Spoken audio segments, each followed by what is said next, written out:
Right? Because people take feedback in really different ways. I've been fascinated recently by individual variants because they're like, communication norms like nonviolent communication speak to what you see, what you feel, and what you need and what you request. But people even take those differently. Like, do you like feedback directly to your face? Do you like it over email? Do you like it in the moment? Do you like, hey, can I have a conversation with you tonight about this thing? Do you need to know what the thing is in advance? Like, there's a lot of little ways to make people more comfortable. With one housemate, we started having a weekly meeting where we would sit down, and every week we'd do first appreciations, and then we'd do what are called withholds. Like, are there any moments or little things that have kept us from deeper connection? And that's how we'd frame it. Like, is anything standing in the way of connection? Christine here with another fun, exciting episode of the Co-Living Code Show on YouTube, on Spotify, SoundCloud, and iTunes. And if you guys can write us a super quick review, we'd really appreciate it. And I want to give ISL Furnishings a quick shout out. They are a brand created through Inner Space Living, and they are all about creating exciting spaces where design meets function. Interspace parlayed its success in commercial grade unit furniture and conceived an elevated offering. And they believe strongly in the co-living industry, which is really cool. And they already work with some of the larger companies like Star City. ISL Furnishings was founded with the mission to bring your brand to life. Their goal is to revolutionize the unit furniture experience, and they are driven by creativity. They believe that interiors should inspire brilliance. Every venue has its own voice. They exist to clarify that voice, interpret your brand vision, and deliver superior quality on time, every time, even during COVID. We actually interviewed the guys a while back, so you definitely want to check out that interview. And today we bring on Sara with Authentic Revolution. She has actually co-lived and been in intentional communities for years now. And she actually teaches at Google, a bunch of other places, these strategies of authentic relating. She's been teaching it for nearly a decade. She initially trained in conflict resolution and the study of intentional living communities. She founded a 1,000-strong authentic relating learning community in Austin, Texas, and that's where she lives now. And to date, she's trained over 1,000 leaders and released multiple publications to seed the foundation of AR communities in every continent, well, except Antarctica so far. And she has some amazing resources on her website where we're going to talk about at the end of the interview. They focus on authenticity, empathy, leadership. These are all things that definitely have a place in co-living communities. So I know you guys will take tons of notes. I know I took notes during the interview, which you'll see. So let's go ahead and jump right into it.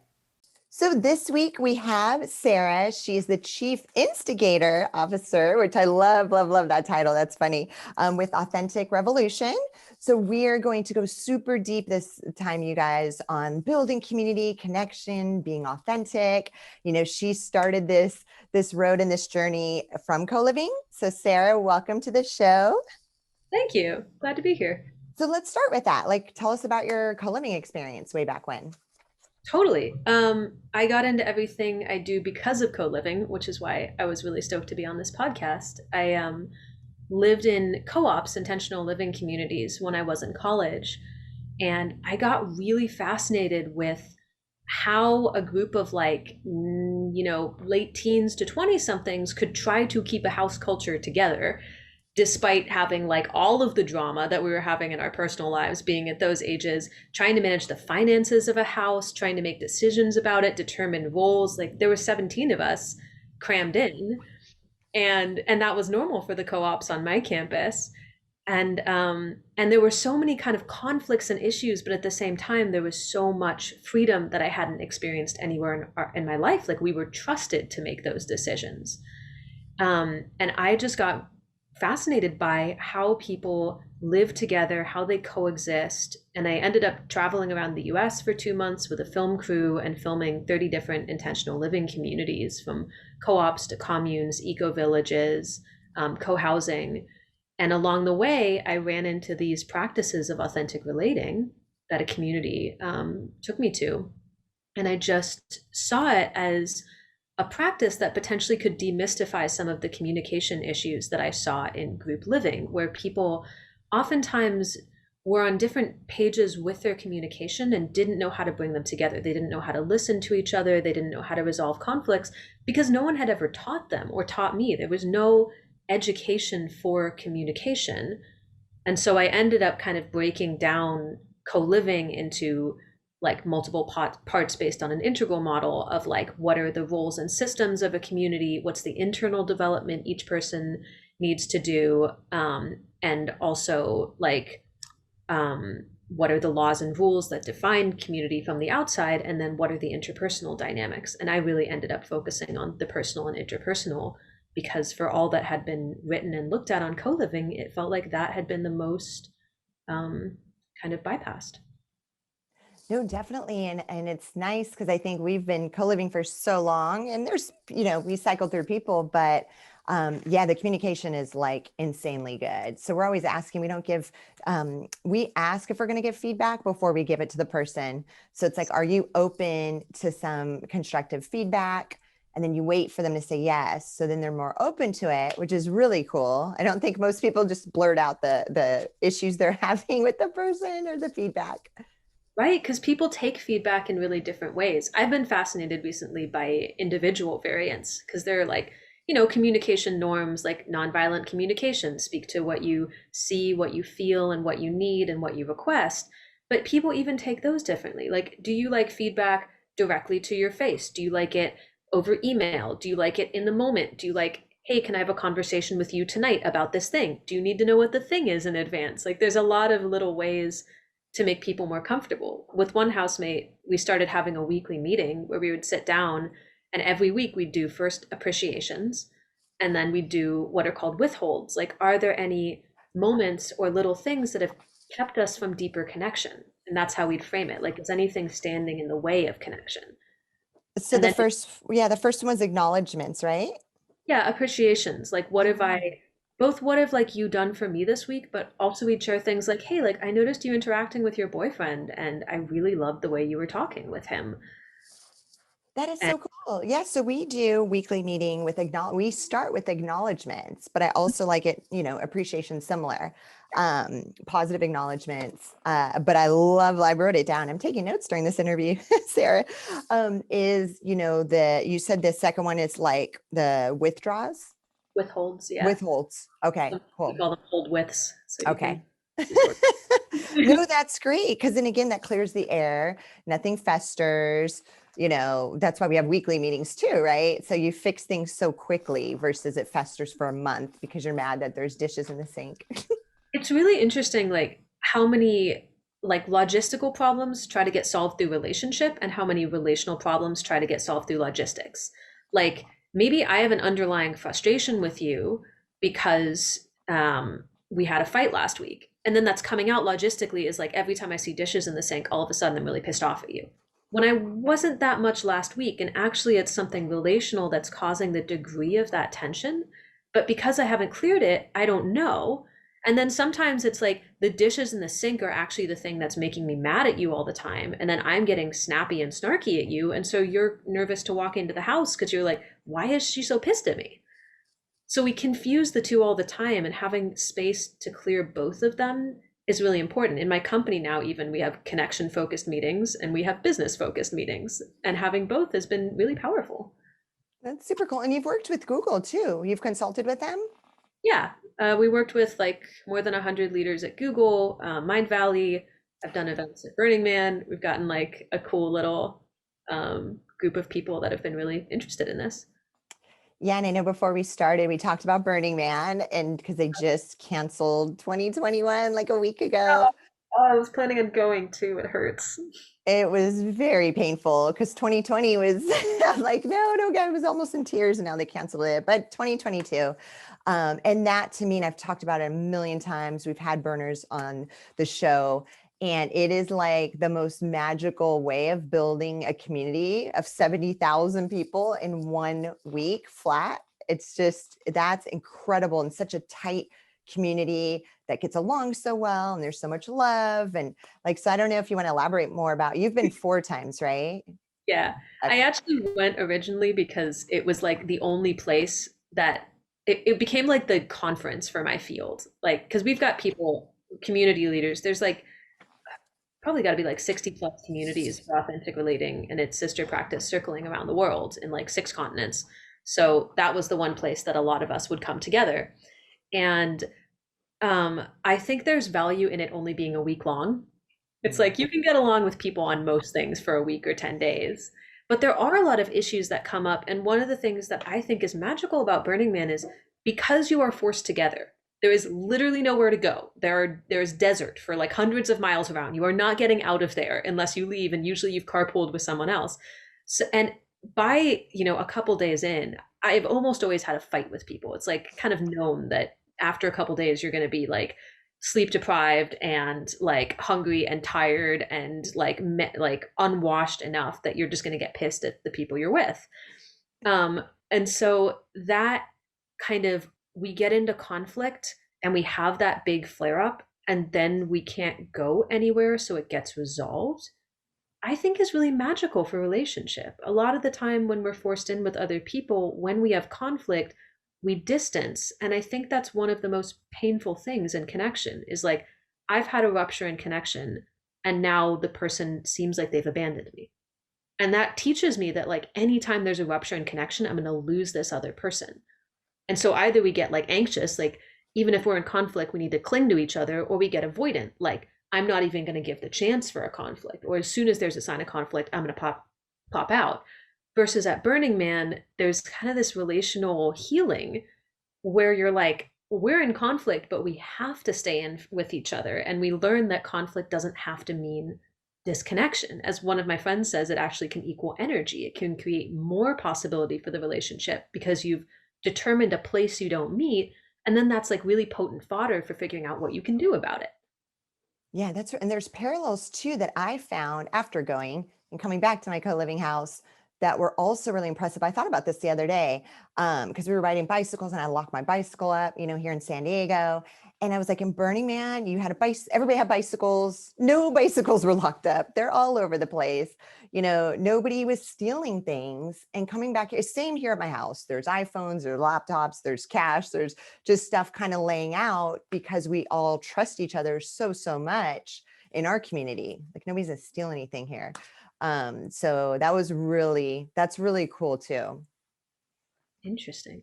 I actually had a different experience at Burning Man, which is like people would steal stuff, Oh, but you would kind of like, it was almost a part of life. Like if you didn't lock your bike up all the time, it's possible that it would be gone when you got out, but then you'd just be like, okay, I guess I'm walking for a while, or I'm going to borrow a bike from someone else, or I'm going to borrow one of the yellow bikes that are around all the place. It was like, you got a choice whether to be mad at people for being people because there was kind of nobody to go to complain to. that's true. Yeah. And Oh, then you that's could really interesting. operate on a trust economy. Like you could be like, I am going to leave my bike out. Well, that's what I loved about it. It's like, I'm not going to lock this up because even if it gets taken, like I'm going to have a wonderful interaction with a stranger in the next moment. So it's kind of going to equal out. Yeah. No, that's a good point. No, I like that. That's a good way to look at things too. And I would Um, stay at your camp now. I'm like, bikes never got stolen. I need to yeah, hang out. yeah, no, that's funny. No, nothing got stolen. It was like this magical place where everybody was so nice. So yeah, would love to also, I saw in one of your previous interviews is that when prepping for the show, the authentic relating game. So I think a lot of the tools you use when you go into these big companies can easily translate into co-living communities. And I hope people listening, watching the show, like get that, like, oh my gosh, let's start implementing this. Let's try it this weekend. Some fun things, what I think you think of me. And I think in our house, that would be really, we're going to do this soon. I think it'd be really interesting. So I'd love for you to talk about that. Yeah, I can describe the game and then I'd love to hear what you think it would do for your house and community. So the game is basically it's something called what that we call a sentence stem, which is just kind of a question. And there are hundreds of these. There's like a list of them up on my website. And you go back and forth and you answer it. So this sentence stem is what I think you think about me. Um, and that might be like what I perceive as your kind of projections and assumptions about me. Like you've watched some of my videos, I assume you think that I am like very clear in what I'm talking about, which may or may not be true because I have like a couple of bullet points for the video next to me, and here I'm like terrified I'm gonna forget what I'm saying every moment. So and I'd keep kind of saying what I think you think about me. And the way I like doing it is that the other people hold up a 1 to 5 of how true that is for them. Like if I say, I think you think that I'm really messy, my housemates, some of them might be like 5 and some of them might give a 1. And it gives me this variance of why do they think different things? Or does everyone think that I'm actually not messy and it's my personal perception I'm messy? And then I can get curious, like, what does messy mean? Or, I'm disrespectful. What does that mean to different people? It's kind of giving this mirror to all of our internal perceptions and judgments, both about ourselves and about other people. And as such, it can be really powerful. Yeah, no, I love that. And again, we're super close and we're so good at kind of telling each other, saying what's on our mind, but not knowing what they think of us. And like you said, you make up stories in your head like, oh, do they think, I'm nagging too much because there's dishes in the sink or the house isn't clean. So I'm thinking I'm being a nag and, oh, I'm the only female in the house. And so, that might be an automatic, description of that. But maybe they don't think that at all. Maybe they appreciate it because there's some very, very clean people in the house. So maybe those people are like, no, we appreciate that about you. So I have no idea. I will report back to That's everybody. really cool. Yeah, for sure. The other way that you can play that is like a fun variant on it is you say the thing what I think you think about me, and you do a bunch of rounds of that, and then the other people say like what I think is true about you. So I'd be like, what I think is true about you, and then you'd give a 1 to 5 of how true that thing actually is about you. So you basically do it in both directions, where they're speaking to their perceptions of you, and you're checking what you think their perceptions of you are. Oh, that's super cool. That's awesome. Okay. And you've done that in like actual like co-housing communities. You've done that in corporate areas. Like where have you really done this? I know you and your boyfriend did it on YouTube, so that was cool. Yeah. This particular game, I've done it in communities I've been part of for a long time, in which I've lived with many of the people, and others are just like friends for years. It's one thing I love about authentic relating games, which there's oftentimes like events around, is it creates really tight community because you say a lot of the things that would hold you back and you learn a lot about people. And so many times, small groups have formed out of those communities and live together and do regular authentic relating games nights. I've also done it in leadership trainings, like that kind of what we call mirror of perception, which is the variant on that game of like, I'm going to say qualities of me, and other people are going to give 1 to 5 of how much they think it's true. Other people say what they perceive in me. I give a 1 to 5. I've done that in leadership trainings before, and I've done other games that are like, you name what you think your superpowers and your kryptonites are, or other people name them. Like, what are you really, really good at? And then what's the flip side of that? Because when we get feedback and criticism, oftentimes it's hard to take in because I don't know what goes in the place of that. Like if someone tells me I'm, inconsiderate, like how do I be more considerate? Or like what should I put in the place of my so-called inconsiderate behaviors? And why am I doing those anyways? Like there might be really legitimate reasons. So what we say is that, your superpower is the flip side of your kryptonite. For instance, for me, like I'm really bad at being on time. And that really bugs my housemates sometimes because I come home half an hour late for our meeting. But the superpower in that is I'm really good at being present with people. Like I lose track of time because I'm so engaged in the conversation. I'm like helping a friend. I'm, you know, helping someone discover themselves. And so I'm late. And if I don't acknowledge the superpower side of that, and if nobody else sees that, all they're going to see is you're always late, and they're going to judge me for that. So when I've gone into companies and when I go into co-living spaces, that's one of the things I'll use because it's a really powerful leadership training tool too, which is a lot of what I do is like train community leaders, train at Google, we were training the leaders of different divisions. And part of what we had to do is have them like look at themselves and have others look at them and find where the places of self-compassion and other compassion were. Sara, this is great. I'm making sure all my housemates listen to this episode Cool. specifically. We do something similar, but you just tacked on like a part 2. So we take 3x5 cards at our quarterly retreats. So we work on business, reflect on Q1, business, personal, and then we plan the next quarter. And then at the end, we do these 3x5 cards on the front, you write their name. and they're kind of anonymous, but we all know each other's handwriting, so we can figure out who is who, or by what they say. And on the front, you write all these positive things about them. Okay, we love, how great you are at building networks, how outgoing you are, et cetera, et cetera. And then on the back are places of improvement, like where they can see, because they see, you have blind spots. All of us have blind spots. So they write the back, hey, this is where we're seeing your blind spots. It's this, it's that. And those are hard. I mean, those are still hard to digest, but I love what you like. Okay, then what do I put in place of that? If they're noticing things like, okay, well, what can I do to improve that? It's really easy to give feedback to someone about what I don't like, but it's really hard to help them determine like what could they actually do to change that. Like if I'm always asking my housemate to clean the dishes, but I'm never looking at why they don't clean the dishes or how I could support them in it, or is it like I'm asking them to like take 10 minutes out of their day after they cook to clean the dishes and I'm going to take responsibility for checking in with them about that each time? Or is it that, I'm just like, why do you never clean the dishes? Um, so there is something about the like specific request and support that I love you're pointing to, and also the like empathy of, do I understand the positives? Like what is going in place of that? And do I understand like what would be taken away if you took that behavior away? Something I love as like a business saying is, if someone comes to you with a task, you say, okay, like here are the other tasks I'm prioritizing right now. Which of those would you like me to deprioritize so I can do this thing you asked me? And that's kind of the same thing internally. Like, what am I going to deprioritize in myself so I can fulfill this request that someone else has for me? Oh, cool. That's super cool. Yeah. And I'm glad we keep using the dishes. We finally got Oh our house got my God, under control. It is that's literally a funny story. every single co-living operator around the world. It is their number one issue, no matter what. And we even have somebody doing our dishes every morning, somebody else, they come in and then they're still, but again, this has been I fixed. know every It's been time. fixed for now for at least a month, but we'll see. There's this great story I love that I did some workshops at this place called New Culture Summer Camp, which is a great like living slash like retreat community that's just been going for decades.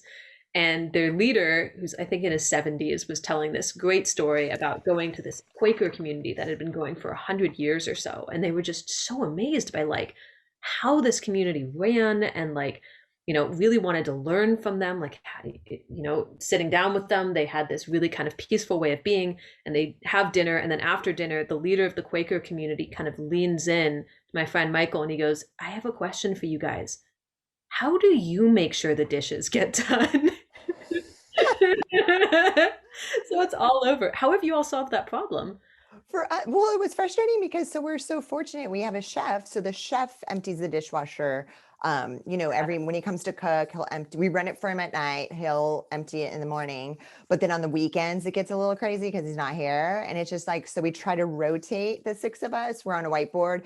Okay, Christine, you're this day. You're this Saturday. Somebody else is Sunday. Like you're responsible for the trash and dishes on that Saturday. But I mean, look how long it takes to rotate around. It's a good 4 weeks until you have to do it again. But that somebody's traveling and the next person doesn't get assigned. I don't know. But again, it's a lot better. We had a couple housemates that were more messy. So I think there's now a lot of type A people that like, there's no question the dish. I haven't seen a dish in the sink for like I said, a month. So we'll see. Again, that could change. That's something I love about, like, I've tried both models of in community, let me make sure that all the roles are really equal and we divide up exactly how we get assigned and everyone gets a chance. And then in my house right now, it's kind of on the other side, which is like some people do certain things naturally and other people do certain other things naturally. And we actually have enough of a balance that, like, even though we talked about making something like a chore wheel, it's kind of never happened. Like, there are some people that just kind of tend to be the ones that unload the dishwasher. And we all kind of track, like, if I haven't unloaded the dishwasher in a month, I'll unload the dishwasher. But, there's one person that mostly like stays home and does that, but doesn't pay as much rent. And others of us like pay more rent, but will, maybe not do that as often, or I'll, cook more often than I clean because I like doing that better. There is this kind of, um, I'm going to, some people might get offended at this phrase, but I do really love the Marxist phrase of like, from each according to his ability to each according to his need. if you apply that to housing of like from each according to the thing that they love to do and have the time to do, and to each according to like their need of, you know, what time they have and like what makes them really happy. And if we track that in each other, there can be this kind of magic if there's a balance of personalities in a house. Yeah, no, that's true too. So yeah, maybe it just depends on kind of the structure that different co-living communities can kind of test, because we've tested everything. I remember years ago, we even offered $50, like each person had to pay 25 to the person that emptied the dishwasher the most in the month. But then some of us were like, well, to me, it's worth $25 never to, Yeah. empty it for the month, or You maybe get it's $50. cost. I've tried it the social way, which is like if you do a bunch of good stuff in the house, you get to just like wear this special tiara on your head. So when other people come in, you just get to kind of look at them like, yeah, I'm wearing the tiara. That's cool too. See, there's so many ways to try to test. That's awesome. Where were these communities? Like, where are you located now? I'm in Austin. Oh, cool. Um, And have you always been in Austin mainly? I've been in Austin since college. So before that, I just lived with my parents. I lived in Italy for a year with a family. But my co-housing situations, like non-familiar ones, have all been in Austin. Cool. And I've almost always lived in community. Right now, I actually have a great setup, which is more like co-housing, which is I have a tiny house, which I'm in right now, and then a like 2 minute walk up the driveway is the main house where a family who's friends of mine lives, and then two of my friends live with them as well. And so we've got this great like enough privacy, and if people want to retreat, they can come to my house. But I also like, you know, cook in the main house and hang out there in the evenings. So that works really well. And then I go and visit my partner's house, who has like four housemates and lives in town. And the variety is really nice. I love that. I know we keep telling each other that we're going to get a big plot of land, or we're all going to live in the same neighborhood, because some of them are already kind of moving out, got engaged, they got to start their families. So we're like, let's just like live in the same neighborhood, guys. No, that's like everybody's. It's amazing how much that desire for community is like, I feel like one of the coolest things I heard while I was doing that, or coolest terms I heard while I was doing that road trip to film different communities, was this idea of an Odyssey period, which is like the period between graduating college or school or whatever, and when you start a family, or decide to settle down in some way, and that period is getting longer as people settle down later and have kids later, or even want to live in a house with their partner, if they don't have kids, or even live with their kids in a house. And so we have that space in the middle where we're craving community, but you know, the systems we're part of don't yet have any narratives of what that looks like. There's only the narrative of like the professional and the family person, which kind of are from our parents and our grandparents' generation. And we're having to pioneer this new way, which feels strangely radical, even though most people my age I know are doing it, because it's not like any of us can afford houses on our own. Yeah, no, you're exactly. I mean, in my head, as you were saying that, I've probably co-lived, one day I'll have to count, probably at least 50 different people, easy, in San Diego, in Los Angeles.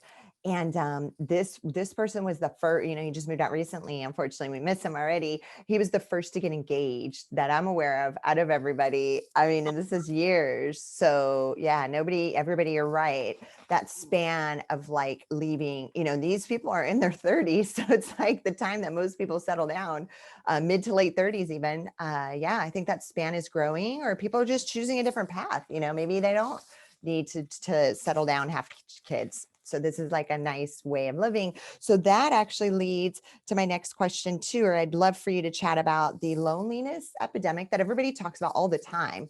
But you've even said, no, wait a minute, guys, there's actually this purpose epidemic happening. Yeah. And I'm trying to remember what I said about that because it was a little while ago, but I think it still feels really true. Like we have talked a lot about the loneliness epidemic and like the health effects of that. And some companies are even like appointing a loneliness czar. I think in England, they've got like a prime minister of like, they've got people that, yeah, that are basically looking at this because we're realizing how important it is. But then at the same time, if you look at Maslow's hierarchy of like that one's at the belonging level, also at the self-actualization level above that, I think most of us don't have a sense of who or where we're supposed to be. Martin Seligman, who's, the famed positive psychology researcher, has this quote that I love that like our grandparents had comfortable spiritual furniture in which to sit. Like they had their belief in God, they had family, and that we are kind of threadbare these days. Like we don't There's so many purposes we could have, but nobody's really helping us understand, like, if our purpose isn't our job anymore, our purpose isn't our family anymore, what are we here to do? And we have, at least I think many of us have, this underlying belief that we should have an orienting purpose that guides our life, but a lot of the time those aren't like given to us by a higher power. We have to make them up, and there's something that doesn't quite feel right about that. So not only do we have a lack of belonging, which is where we are right now, we also have a lack of purpose, which is where we're going.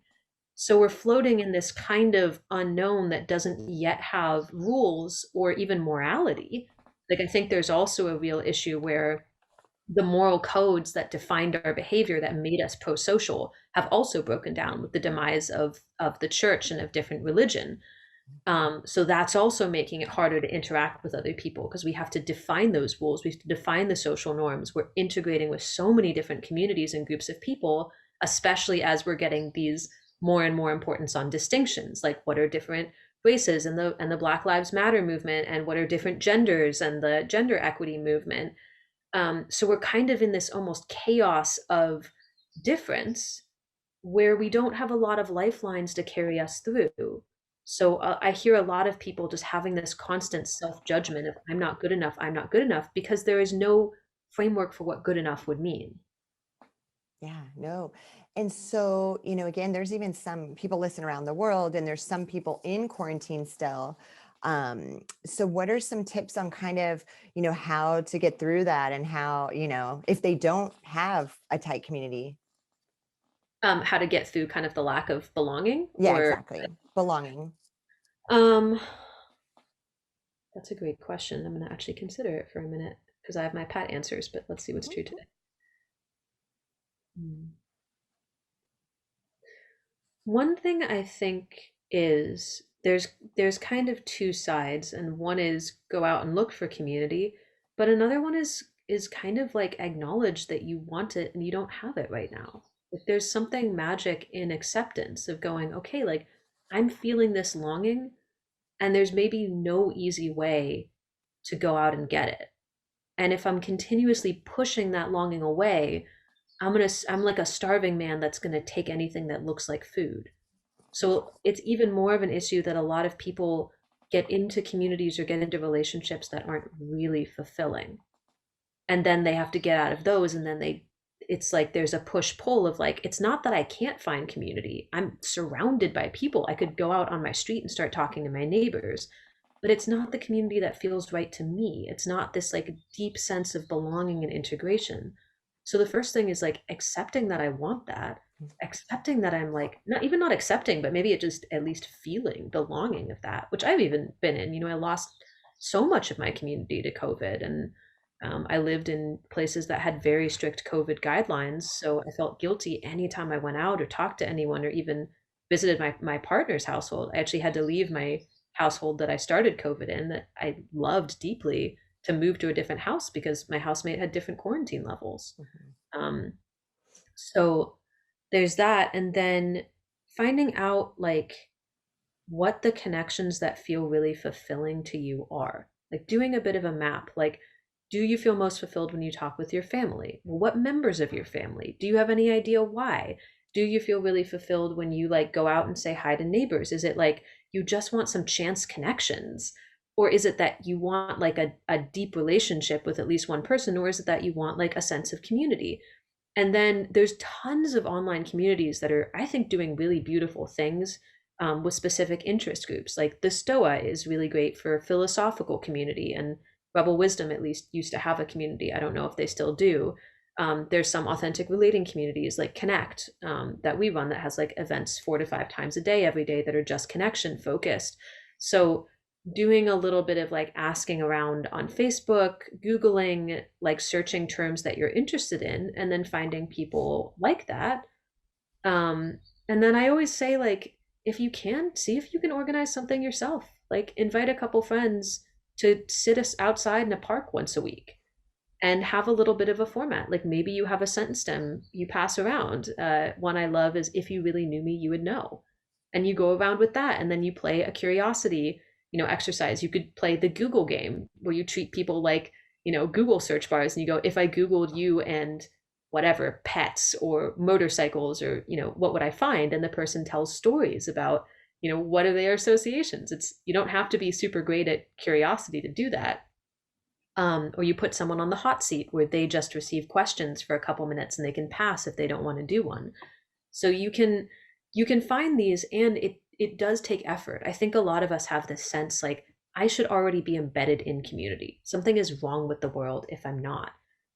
And realizing that sense is there and just going like, yeah, that does feel wrong, is the first step. At least has been for me. And then from there, like, what effort am I willing to put into it that would actually help me feel fulfilled? And for how long am I willing to do that effort? Because it takes a while to build community. You get a group of people together, some of them don't fit with each other, you notice which ones you get along with best. Maybe you start a new group with them, maybe you try to make the old group work. There's like a winnowing of not expecting the first group to be perfect. I also I've been working recently on kind of a communication typology. And something I've found is like, there's some people who are more questioners. There are some people who are more storytellers, more jokers, more like doing things with their hands, doers, conversationalists about topics, or observers. And groups tend to norm to oftentimes one or two of those types. And if you have somebody that's very outside of that, like if you've got a group of questioners and you've got one person who's a storyteller, things are going to feel kind of off because you have one person that's taking up most of the like kind of airtime. And so either you have to have norms, which are each person is going to get 5 minutes to speak, for instance, and I'm going to time it, and I'm going to leave, when the time, I'm going to leave myself unmuted or outside. I'm just, when the timer goes off, that time is up. I don't have to stop it. Like the timer is going to stop it, right? So you can do that, or you can try to find a group that has a balance of speaking time, or a balance of personalities that like doing the same sort of thing. Nice. No. And you're right. That kind of balances out.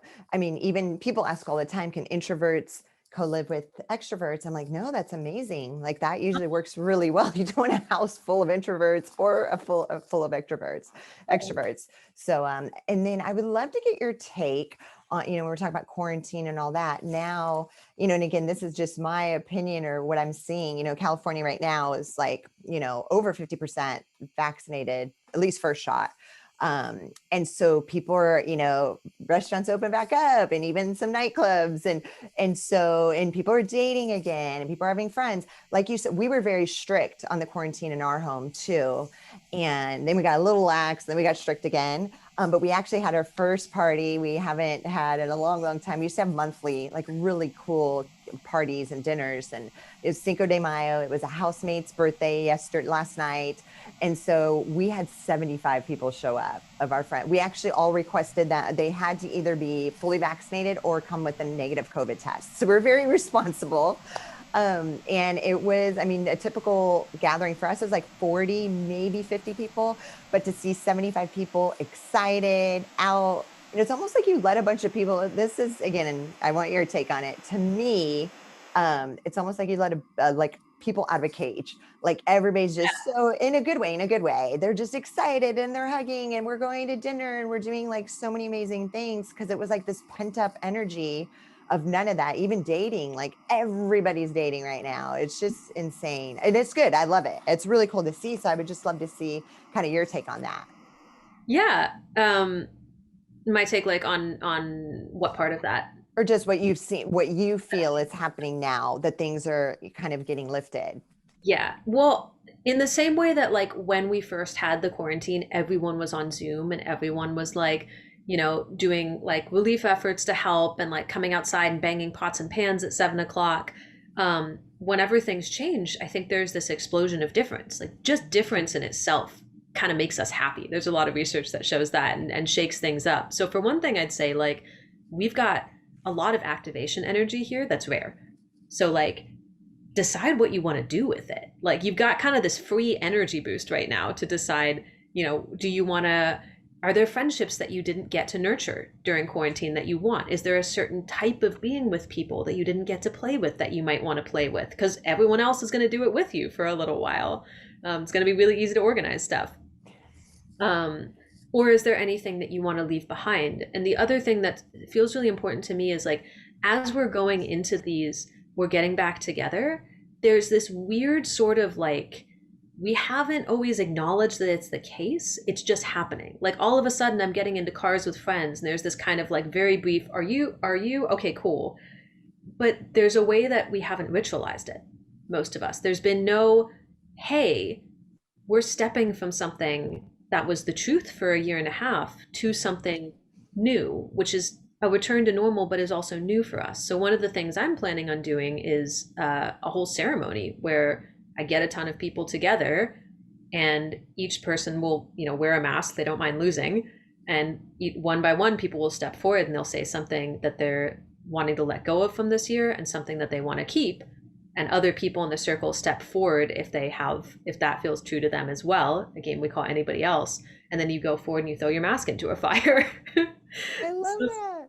so it ritualizes. Yeah, I got that idea from a friend of mine, Matt, at Evolution. It ritualizes, like there's importance in acknowledging change, even as and being intentional a little bit about what you're wanting as something is different, and then deciding how you want to use that energy. And for a lot of us, I think there were gifts from quarantine that if I just kind of go out and I'm seeing a million people, like that's great at first. But then after like I know a couple weeks, I'm going to want to take stock and I want to go, okay, now that I've seen all these people again, which ones do I want to build relationship with or community with? Like, who do I want to be part of now? And what relationships have I fostered in the last year that I don't want to get rid of now that there's all this excitement and energy? Like, I got way closer with my family this year than we've ever been before. And I don't want to lose that in the kind of new energy that's coming in. And I also want to date people and go out to parties and dance. So balancing those feels important.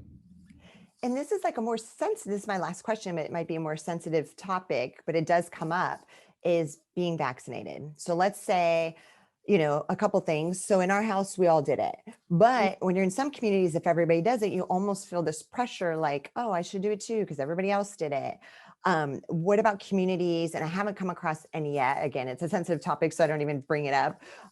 Communities where, some of them are not getting vaccinated, but the others are, and that's just their decision. But like as a community, have you seen people handling that differently? It feels similar to the question of my community dealt with all pandemic, which is that we had some people that were much more open in their socializing than others. And we had to figure out like it's like it almost broke an implicit social contract. Mhm. So I think we're seeing the same thing with vaccinations, which is like, what is the social contract? And especially in places like America where we value individualism so much, we're not, it's very rare that a community is going to go, okay, everyone needs to be vaccinated. Like that is our, like, because it feels wrong to us somehow to do that. Mhm. But actually, it's not necessary. It's a social decision. It's a decision about what social norms I want to follow, and it can help to remember that in, for instance, countries that are more collectivist, it would just kind of be normal. Like, of course you're going to get vaccinated, or in places like China, of course you're going to wear a mask. Like, it wasn't as much of a problem as it is here. So number one, it's culturally relative. It's up to a community to make a decision about what kind of culture they want. If you want a culture that everyone's vaccinated, that's your decision. If you want a culture, regardless of what others say, like it helps to empathetically listen. Mhm. Like I would take some time to listen to everybody's point of view, and then if the community has a leader or has some sort of governing body, like they can kind of decide and then be transparent with the community, whatever. um, or if a community is kind of more collective, um, taking some time again to hear people's voices on it. And then you could either let people make their own decisions, like I'm going to hold a gathering and people who are vaccinated can come and those who aren't. Or you could do what you've done, which is in the party last night, which is like either you show proof of vaccination or you show a test that you've been negative for COVID. Um, or this party is, what we've done in the past is like wristbands. Like I'm going to have an outdoor party for the most part, and if you've got a yellow wristband, it means you either are tested or vaccinated. And so people are free to interact with each other, and there's always a norm of checking in, because we're coming off a year where people had very little contact, and people, even though they're vaccinated, they might not want to be touched right away. So I think it's really important that we're still practicing consent of like, do you want a hug? I know a year ago we were hug buddies, but like, do you want a hug now? Um, so yellow wristband means like, I'm vaccinated or I'm safe, but like, still check. unless we have like touch contract. And then something like a green wristband might mean I like not using like yellow, like red to mean bad and green to mean good because people have too many associations. So it could even be like yellow and black or like blue and yellow, whatever. But let's say it's like a green wristband means like I am not fully vaccinated or like, and it doesn't even have to matter why, but like I'm not fully vaccinated or I haven't been tested recently and I'm not vaccinated, whatever. And those people have discretion about whether they want to, Mhm. interact with each other or not. So I think for a while having indoor and outdoor options at parties or some way to distinguish without people having to check in every single time about what your status is. And then also discussing community norms around it. Are we okay with having parties that are vaccinated only, even? And who gets to decide that? And then, like, what are our norms around how we interact with people who are not vaccinated? Like, is it one where we're more conversationalist? We prefer like theological debates about it, about like what is right and wrong. Can you come up to someone and ask them, like, why are you not vaccinated? Or do we more of a norm of like total acceptance? Like, don't ask anybody what their status is, or like don't shame anybody for it, which I think should be a norm in general. But knowing like how you making both personal and collective decisions about how you want to orient to it. And it might be that some people leave because of that. And I've seen communities try so hard to make everyone happy and hold on to every member that they actually fracture. We have this very collectivist ideal, or kind of I'd say like liberal or whatever ideal right now, that is everybody should be happy. And that's just not the case. Like you can really easily get the tyranny of the minority, where the minority should always be listened to and considered, but they shouldn't be allowed to um, like roadblock an entire process. Like it's why consensus is so hard to do. It's a great idea in theory, but you have to get a lot of training to know how, one person can't just like filibuster that. So making a decision and then being really clear about it, and then also saying like, if new information comes in, we might change this. Like if it doesn't work, I really love framing things as an experiment. We're doing an experiment for a month to see Mm. what happens. Like it's not forever. Let's see how it works. Let's see how people respond to it. And then we figure out what to do next. Yeah, and I love the acceptance and not shaming because I'm always curious. Of course, I have the friends that are like, no, I don't want it, or the ones that are waiting it out a little bit to see what happens on the vaccine. But I just love hearing different viewpoints. So I'm like, oh, I think everybody should be free to make their own decision. But I love hearing like the reasons, like, why are you waiting or why do you not want to get it? And just, yeah. I love the wristband idea. That's wonderful, actually. That's really cool. And I think, again, our friends in our community, they would be fine. Nobody's going to shame them. Nobody's going to make a fuss about it. So that's a really great idea. That's cool. Yeah. And the only thing I would say about the checking in is like, it's definitely a major step up from why don't you? Instead of like, why do you? Like, why do you decide to not be vaccinated? Not why don't you decide to Oh, be like, yeah. there's like um, not going from shaming to curiosity, but also maybe keep in mind that people who decide not to get vaccinated are probably going to get that question 50 times a day. I know. So sometimes checking in of like, hey, I'd love to know why you decided not to be vaccinated. And also, like, if you've gotten this question a bunch, feel free to not tell me Yeah. unless it directly affects you. Because something that happened for us a lot during the early pandemic is like the one person that was more social, even though that was a real kind of pain in the ass because she was breaking the social contract and it had all of us have a lot more trouble. She would continuously get the question, like, where have you been? Like, who have you been interacting with? And that was important. But the thing that we really discovered is it was like not so much about that she was being so much more social, but that she had a different norm of communication. Mm. Like there was kind of a more implicit trust with her and people where she'd check in with them, but it didn't always look like, are you tested, or are you, it would be like kind of a more feeling out, like a more of like a guess culture than an ask culture, you might say. And so to her, it felt like her integrity was constantly being questioned, where she felt like she was really checking in her own way, versus we having more of like an ask active culture, really wanted her to say verbally what the deal was. So acknowledging different communication types here can be really important. Of somebody may not be doing something the way I expect them to, or may not be speaking the language I expect them to, but that doesn't mean that they're not following the same norms that I am, or that if I dig deeper, we don't have the same underlying values. Yes, no, that is so, so true. And I love that we touched on all this, Sarah. I think it's going to be so beneficial that we went this deep on community and just how to relate with others, being authentic, asking questions. So thank you so much for coming on. I really appreciate it. This was so fun. I felt like this is one of the first, I feel like sometimes my background in intentional living communities is like my little secret that nobody knows about since I've gotten like so big in this other field. So getting to touch on it and talk with you has just been such a delight. Yay. No, and I do want to mention and end with obviously people listening, Sarah could come into your community. That's what she does, consult, help you guys be, hands on with kind of implementing a lot of these really cool things, especially if you have a community that might be a little disjointed at the time. Some have really tight communities, some struggle kind of putting people together. So yeah, I definitely will have your contact information in the show notes. And thanks again, Sarah.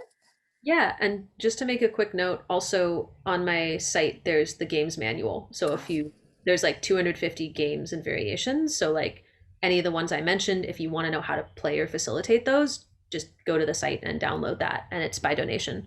Yay, that's amazing, Sarah. I didn't see that. Okay, I'm downloading that. I'm donating.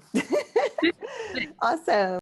Thank you so much for checking out this episode. And keep in mind, we are on YouTube, Spotify, SoundCloud, and iTunes. And also, we have a link in the show notes for our 3 books on co-living. You can also find one of them on Amazon.com if you'd like the print version. And lastly, a very quick shout out to our partners over at ISL Furnishings. They bring light to your vision and already work with some of the larger companies like Star City and Quarters.